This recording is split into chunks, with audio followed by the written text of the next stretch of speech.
Well, it's time now for perspective. As the US gears up for a presidential election, many believe the country is more divided than ever, with supporters of Trump's anti-migrant, pro-gun stance on one side and liberal progressives on the other.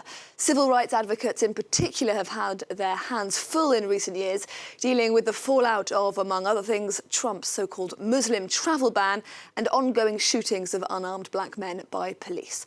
Well, to discuss the state of civil liberties in the USA, I'm joined on set now by Professor Gloria J. Browne-Marshall, civil rights attorney, playwright and author of, among many books, Race, Law and American Society, 1607 to the present. Thank you very much indeed for coming on to speak to us here at France 24. Thank you.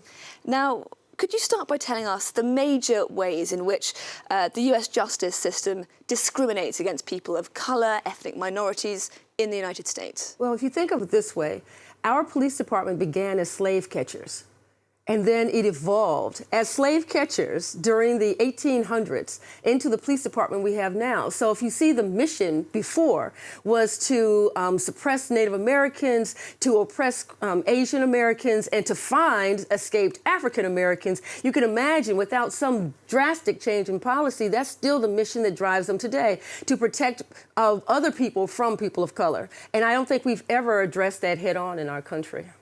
And whose responsibility is that to address that head-on, do you think? Well, right now would have to be the Justice Department of the United States. And the Justice Department then follows the lead too often of the president. And so we have a conservative president who has actually told police officers that it's all right to rough up people who are in their possession or, are being apprehended. And so you're not going to have any major changes under this administration when it comes to racial justice. Now, you are still a practicing attorney. Yes. What are the cases that you found to be most shocking during the last few years? What's really stood out as something that you've been surprised to have to work on in 2019? And it's the unarmed killing of Americans. It's absolutely abhorrent. And it's so sad that this nation professes to be this shining light on the hill to the rest of the world, when if these things were happening in other parts of the world, they would be appalled. We have over 1,000 civilians murdered by police every year, and the FBI doesn't even keep a good record of it. And we only see one or two that come to the highlight of the media, but it's happening all the time. And what do you think are the key causes of this violence against primarily unarmed black men? I think it's the deep-seated racism in the country. When you have the president of the United States, Thomas Jefferson, at time not president, but penning the Declaration of Independence, wanting liberty from England in the presence of enslaved Africans. We've got this conflict that's a part of the nation that's never been fully addressed, and you can't get rid of racism altogether. I'm sure there's racism here in France and in England and so many other places, but it's like a chronic disease. You've got to do something about it or it just gets worse and then becomes to the point where it's going to affect the host. And right now the country is divided because we are not doing anything to try to make this situation better.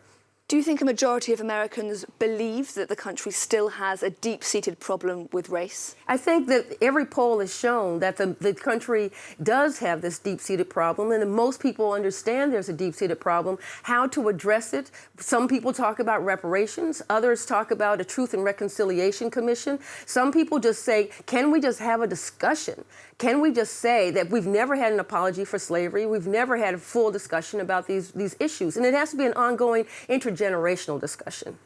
Now, the US is, of course, gearing up for a presidential election.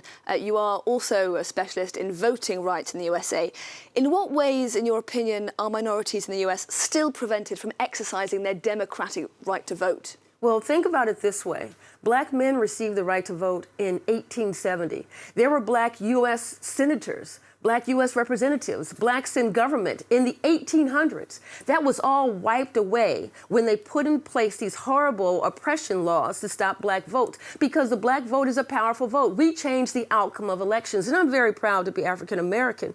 But I'm also very upset by the fact that every time there's progress from people of color, and in particular African Americans, that progress is a political progress. That's why Kamala Harris can run for president right now, because of that progress, but it's always a price that's been paid.